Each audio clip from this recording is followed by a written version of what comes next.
गया, मोबाइल में गेम खेल रहे हैं। तुम्हें पता है कल 15 अगस्त है? क्या है ये 15 अगस्त? अरे चुप, जैसे 14 के बाद और 16 से पहले आता है वो 15 अगस्त है। ये क्या था? अब कितनी हिंसी आई। वैसे 15 अगस्त हाँ, पता है कल इंडिपेंडेंस डे है। हाँ, तो उसमें कौन सी बड़ी बात हो गई? वो तो हर साल आता है ना। अरे ऐसे नहीं बोलते। तो उसमें मैं क्या गलत बोल रही हूँ? इंडिपेंडेंस डे से पहले जैसे इंडिया था आज भी वैसे ही है। और सबसे पहली बात, मुझे इन सब चीजों में बिल्कुल भी इंटरेस्ट नहीं है। मेरी लाइफ सीधी चल रही है और मैं खुश हूँ। इन सब फालतू चीजों के लिए मेरे पास टाइम नहीं है। ठीक है, वैसे मैंने ये सोचा था कि आज छुट्टी है तो मैं तुम्हें कहीं ले जाना चाहती थी, चलोगे? हाँ चलते हैं ना। तो मैंने कब नहीं बोला? खाने के लिए कुछ तो मिलेगा ना। हाँ, मैं तुम्हें एक वैक्स म्यूजियम ले जाना चाहती थी। सुना है यहीं पास ही एक वैक्स म्यूजियम खुला है, बहुत अच्छा है और बहुत सुना भी है। अरे टाइम देख रही हो? अभी 12 बज चुके हैं। अरे ये 1 बजे तक खुला रहेगा, जल्दी चलो, टाइम वेस्ट मत कर। चलो फिर चलते हैं। हाँ चलो चलते हैं। चलो। वाह यार, क्या सुपर बनाया है। अरे ये सब कौन है? वैक्स के स्टैचू। तो मैंने कब बोला कि ये इंसान है? वैसे ये दिखने में बहुत अजीब दिख रहे हैं।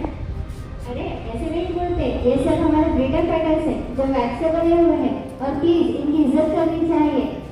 देख, मैं ना इनमें से किसी को नहीं जानती और ना जानना चाहती हूँ।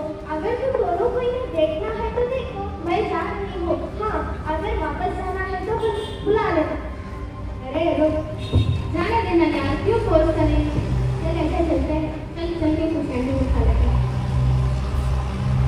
म्यूजियम 1 घंटे के लिए लंच के लिए बंद हो चुका है। सारे दरवाजे बंद हो चुके हैं। अल्फिया म्यूजियम के अंदर फंस गई है। तो आइए देखते हैं म्यूजियम में क्या होता है। अरे कहाँ हो तुम? ज़ैनब, आयशा, कहाँ हो तुम? तुम मुझे यहाँ छोड़कर कहाँ चल गए? ओह गॉड, मुझे अब यहाँ 1 घंटे तक चलना पड़ेगा, वो भी स्टूपिड सी जगह पर। वैसे अब मुझे यहाँ 1 घंटे तक रहना ही है तो क्यों ना इनके बारे में कुछ जान ही लेती हूँ।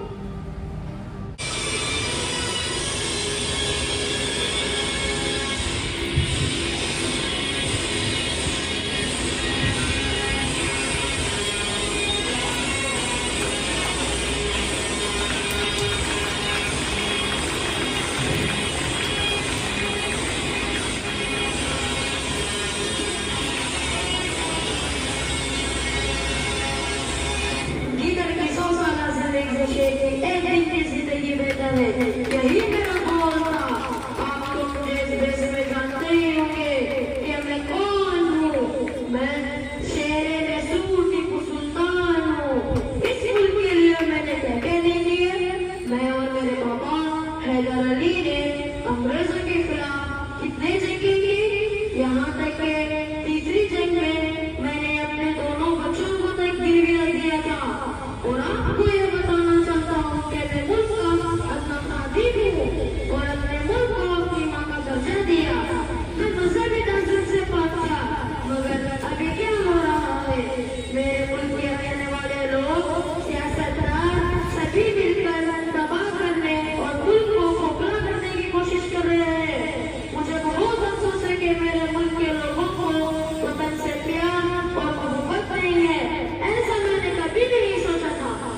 कसले कमर अब तो कुछ कर दिखाएंगे, आजाद ही हो लेंगे या सर ही कटा लेंगे। ये था मेरा आखिरी जुमला जब मुझे फांसी के तख्ते पर चढ़ा दिया गया था। मैंने अपने देश की आजादी के लिए अपनी जान दे दी। मैंने अपने दोस्तों के साथ मिलकर राम प्रसाद बिस्मिल चंद्रशेखर आजाद के साथ मिलकर आजादी की जंग में शिरकत की थी। मैंने तो कभी जात पात का भेदभाव नहीं किया था। तो आज क्यों धर्म के नाम पर फसाद हो रहा है? क्या इसी आजादी की खातिर हमने अपनी जान माल की कुर्बानी की थी?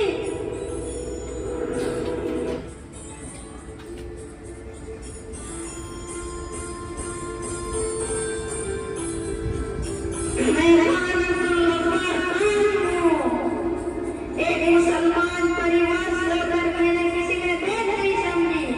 मेरे गांव में जो भी लोग रहते थे उनका खाने का इंतजाम मेरे वालिद खान, बेगम खान खुद अपने हाथों से किया करते थे। हाथों और पैरों में लोहे की बेड़ियां डाल दी गई और जेल की काली कोठरी में हाथ फैलाकर खड़ा खड़ा बांध दिया गया था। आज किसी को थोड़ी सी भी तकलीफ होती है तो वो बर्दाश्त नहीं करता। हमें जो देश के लिए सब कुछ सहारा तो उसका क्या?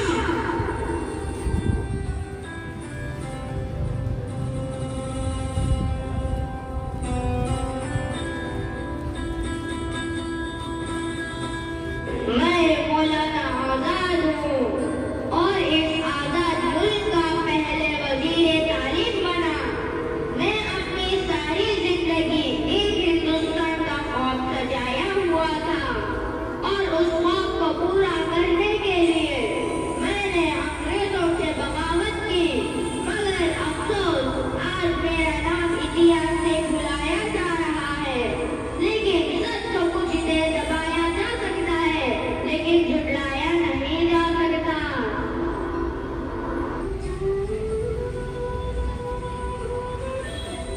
मैं हूँ डॉक्टर भीमराव अंबेडकर। मेरे भाइयों और बहनों, जब मैं मुड़कर मेरी आंदोलन के 75 साल को देखता हूँ तो भविष्य के लिए चिंतित हो जाता हूँ। बहुत हो चुका, अब तुम्हें चुपचाप नहीं बैठना।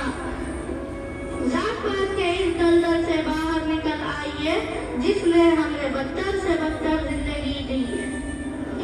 इन समाज की बेड़ियों को तोड़कर बाहर निकल आइए और चुन लीजिए उस धर्म को जो तुम्हें समानता यानी मुसावत का हक है।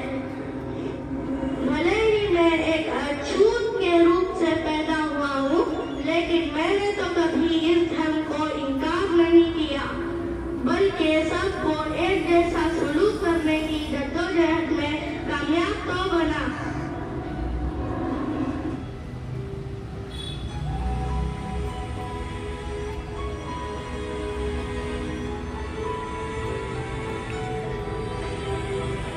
मैं गांधी हूँ लेकिन सत्ता का भूखा नहीं।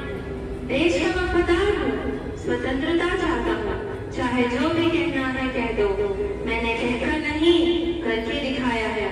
मेरा सपना ये था कि हिंदुस्तान ऐसा बन जाए कि दुनिया कहे अगर तुम आजाद होना चाहते हो तो हिंदुस्तान की तरह आजाद हो। आज जो आजाद देश तुमको मिला है कईयों ने शहीद होकर दिया है। आसान है वर्दी निकालना। मैंने सत्य और अहिंसा के जरिए अंग्रेजों को बाहर निकाला था। तुम खुद के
अल्फिया, कहाँ रह गई थी तुम?